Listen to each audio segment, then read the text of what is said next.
Yo, what's up guys, this is Mckoy here, the first beauty fact. Welcome back to my channel, and today I'm going to teach you how to do some basic inward drags.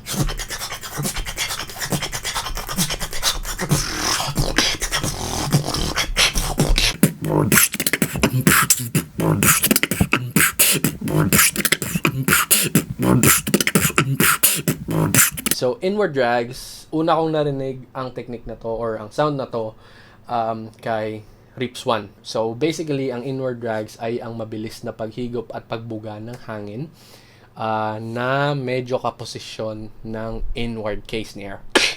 So, there, medyo madali lang to. Ang pinaka-tricky part lang talaga ng inward drag ay kung paano siya mapapabilis. But, executing the technique itself, it's kinda easy. We are going to break that inward drags into 3 different steps. 3 ba? Hindi. 2 steps lang. So, we are going to break down that inward drag to 2 easy steps. The first part is para lang siyang inward case snare. But, the only difference is that hindi siya malutong pakinggan. Ang inward case snare, kung mapapansin nyo, para siyang kung hindi nyo pa alam gawin yung inward case snare, I really do suggest that you check out the basic Beatbox na makikita nyo dito. Diyan. Or kung dito man. Yeah. So, click nyo lang yan. Tinuro ko doon kung paano yung basics ng inward K. If you already know how to do the inward K snare, then that's good. We can proceed with this video. So, ayun. Para siyang K snare. So, the only difference is hindi siya malutong. So, para siyang okay, so first step, yun yung pagpatong ng dila and ngalangala. So, nakaganyan siya. Nakapatong siya dun sa taas. Di ba nakaganon siya? So, yung pasok ng hangin is parang ganito.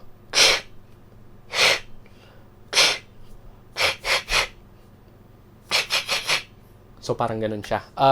Just keep on doing that. Practice that one first. Alam ko madali lang yun kasi karamihan sa mga beatboxers na first time nag-aral ng inward drag is nakuha nila agad. So, just keep on practicing that first para masanay yung dila nyo, okay? Goods? Second part is yung pattern na mismo. So, first pattern na pwede nyo papraktisan ay double in. Yeah? Dalawang higop ng hangin.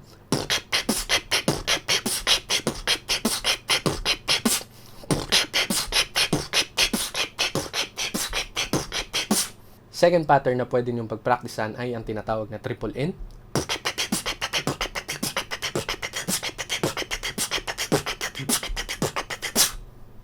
So, paulit-ulitin nyo lang yan hanggang masanay yung dila nyo.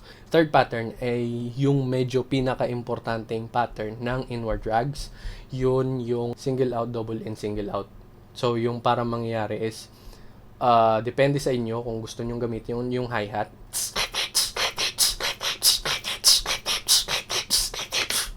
Ako kasi masanay ako sa F. So, yung magiging tunog niya ay parang ganito. Hindi siya PF snare, ha? Hindi ganon. F lang talaga. Kung paano nyo pronounce yung basic F. Okay? So, yung magiging pattern or yung magiging tunog niya ay ganito.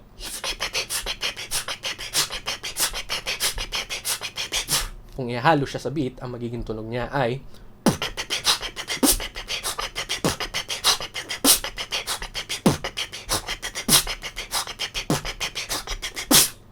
okay? Yung third pattern, yung medyo pagtuunan nyo ng pansin. Yung first 2 patterns, yun lang yung gagamitin nyo para masana yung dila nyo. Pero, yung third pattern, yun yung medyo papabilisin nyo yung pace. Kasi maraming possibilities ang pwede mong gawin doon. Kasi hasasanayin mo yung sarili mo sa paghigop at pagbuga ng hangin instead of just sucking the air na parang katulad ng dalawang pattern or dalawang unang pattern. Sa third pattern, kapag pinabilis nyo yan, ang magiging tunog niya ay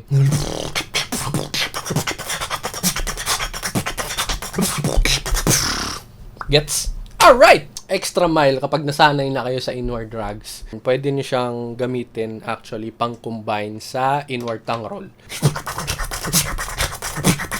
There you go, guys. I really do hope that I was able to help you out today. Please hit the subscribe button, like this video, and share it with your friends para matutunan din nila yung basics ng Innward Drags. So if you haven't seen some of my tutorial videos, reaction videos, beatboxing videos, and travel videos, go ahead and check out my description box. I placed their link, so you know, if you wanted to check those out, yeah, you're free to do so. And you can also leave a like, you know. Yeah. So there you go. Hope to see you on my next tutorial video.